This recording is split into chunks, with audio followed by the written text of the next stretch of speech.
আল্লাহ সুবহানাহু ওয়া তাআলা আমাদেরকে বললেন লাহুম কুলুবুন লা ইয়াফকাহুনা বিহা, অন্তরের একটা দিল দিয়েছি আমি, দিল দিয়েছি, অন্তরের একটা কান দিয়েছি আমি, তোমাকে অন্তর দিয়েছি। ওই অন্তর দিয়ে যদি আমার কথা, আমার হাবিবের কথা তুমি না শুনো, মসজিদ থেকে আওয়াজ আসে হাইয়া আলাস সালাহ, তুমি বুঝো না। মসজিদ থেকে আওয়াজ আসে হাইয়া আলাল ফালাহ, তুমি এটা মানো না।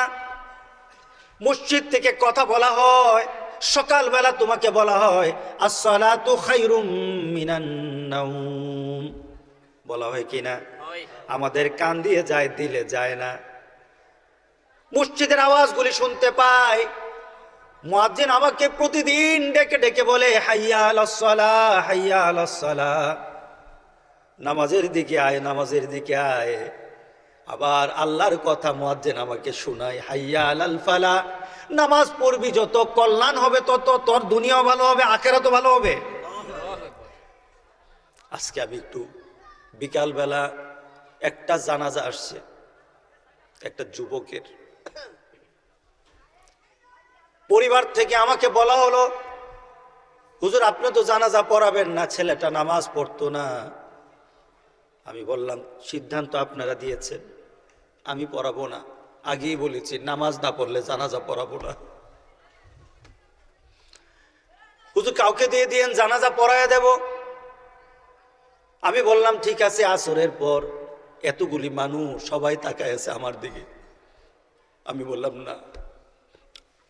ইমাম সাহেবকে বললাম নামাজ পড়াও। মাগরিবের পরে ছেলেটার কথা স্মরণ হয়, আমার চোখের পানি চলে আসলো। আমি গ্রামের মানুষকে বললাম আমি কেন আজকে জানাজা পড়াতে পারলাম না। আপনারা কেন এসে বললেন হুজুর আপনি তো পড়াবেন না, এই পাঠটা কেন করে নিলেন, এই পাঠটা কেন করে নিলেন। আমি ওখানে ছেলেটার জন্য দোয়ায় এইভাবে অংশগ্রহণ করতে পারলাম না। তার সাথে তো আমার কোনো শত্রুতা নাই, তার সাথে তো আমার হিংসা বিদ্বেষ নাই, সে কোনোদিন আমাকে গালিও দেয় নাই। কিন্তু আজকে কেন আমি পড়াতে পারলাম না, আপনারা কেন ছেলেটাকে নামাজ পড়ালেন না? তার ভাইকে বললাম তুমি নামাজ পড়ো, ভাইকে কেন নামাজ পড়ালা না? তুমি এখন আসছো তোমার ভাইকে উসিলা করার জন্য, আমাকে বলতেছে হুজুর আমার ভাইয়ের জন্য যদি কাফারা দেই মাফ হবে কিনা।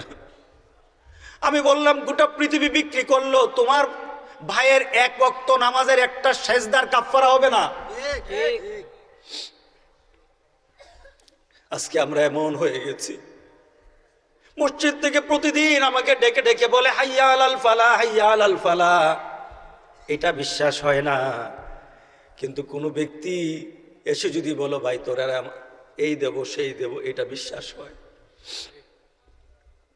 আল্লাহ বলেন তুমি যদি আমার কথা বিশ্বাস না করো, আমার হাবিবের কথা বিশ্বাস না করো, ও মুসলমান আমি বলি নাই নিজে হবেন, নিজে হবেন যদি আল্লাহর কথা না মানেন।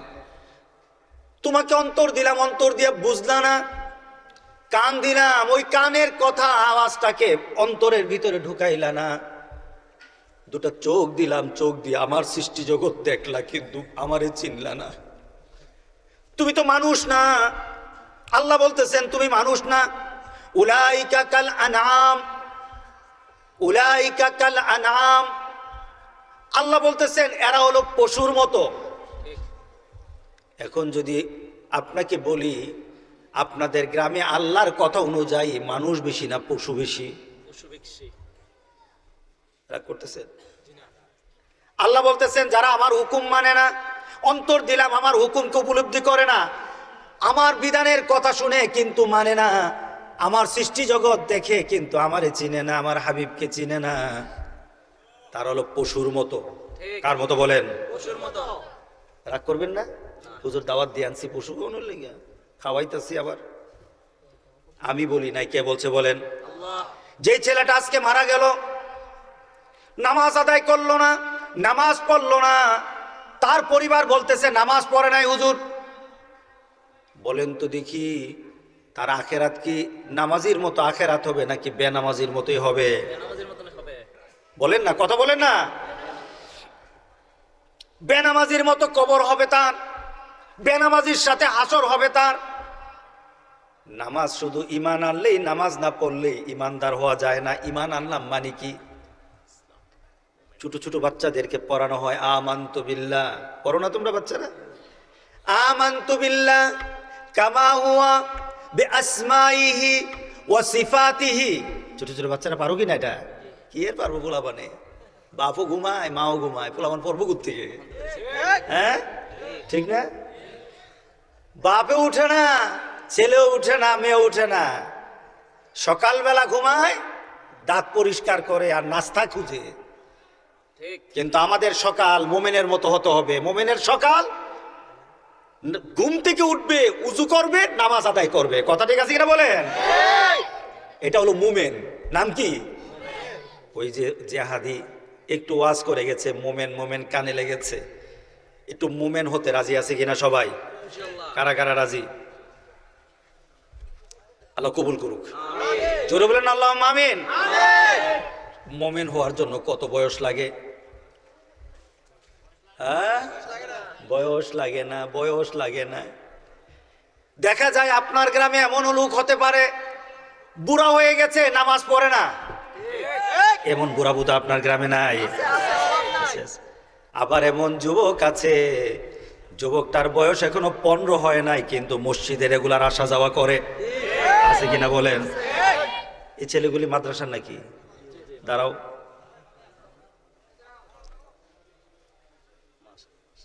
আজকে নামাজ কাজা করছো?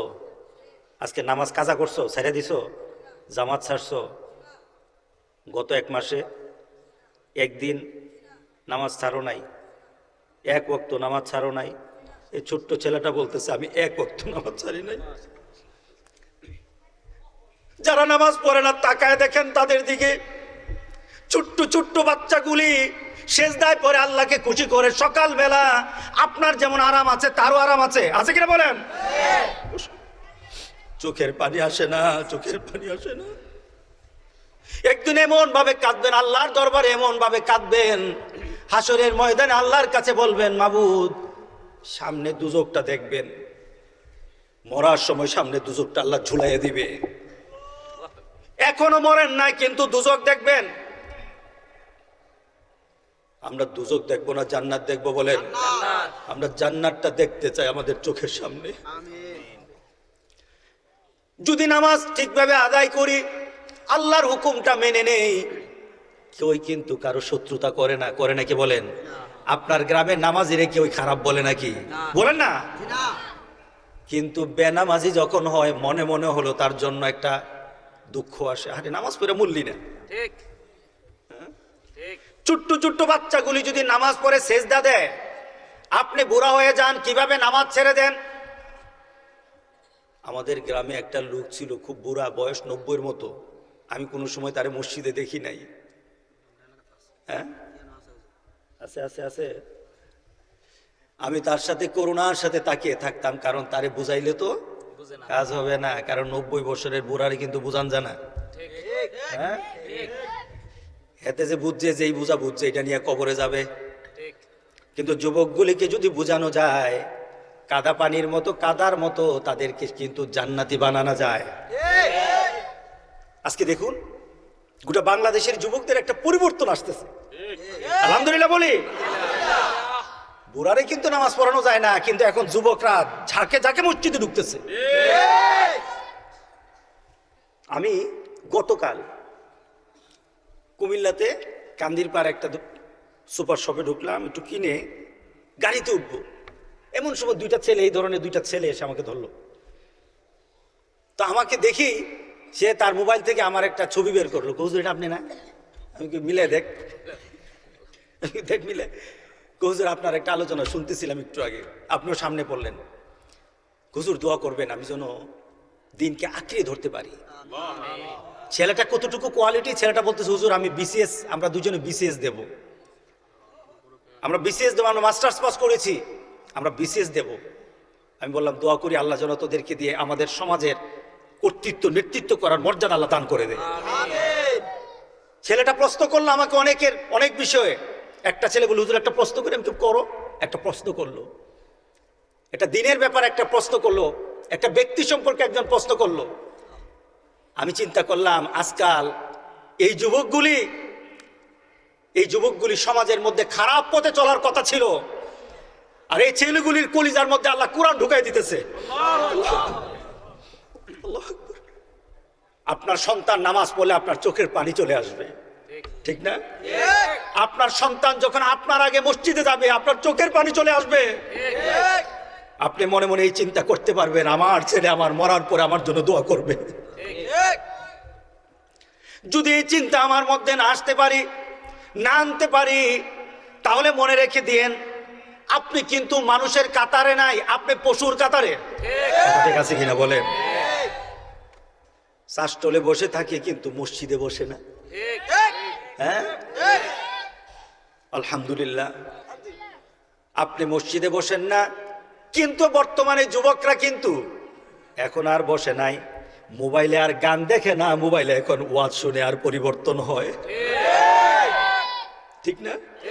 আজকে যুবকরা এখন গানগুলি ফেলে দিচ্ছে, ডিলিট করে দিতেছে গান, আর ফিল্ম দেখে না। এখন বাংলাদেশের যুবকরা ওয়াজ শুনে শুনে নিজেকে পরিবর্তন করতেছে, তৈরি করতেছে। আল্লাহু আকবার বলেন। এরা জান্নাতের জন্য তৈরি হচ্ছে। আল্লাহু আকবার বলেন না? আল্লাহু আকবার। নারে তাকবীর, আল্লাহু আকবার, নারে তাকবীর, আল্লাহু আকবার। আল কোরআনের আলো ঘরে ঘরে জ্বালো, আল হাদিসের আলো ঘরে ঘরে জ্বালো।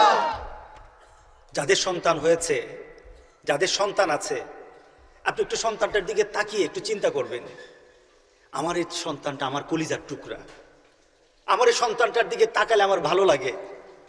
কতটুকু ভালো লাগে আমি এখন টের পাই।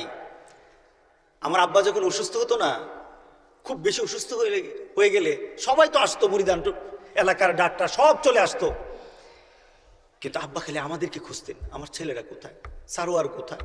আসতাম, বাবা আমার কষ্ট হইতেছে, বাবা আমারই ব্যথা করতেছে। ধরতাম, যখন কাছে নিতাম দেখতাম আস্তে করে মাথাটা দিয়ে শুয়ে থাকতো। আমি চিন্তা করতাম, আমি আব্বাকে নিয়ে চিন্তা করতাম, আমার আব্বা মারা গেলে আমি টিকবো না। যেই বাবা আমার কলিজার আমার শরীরের মধ্যে শুয়ে শুয়ে নিজের কষ্ট দূর করে, এই বাবা আমাকে কতটুকু আদর করে।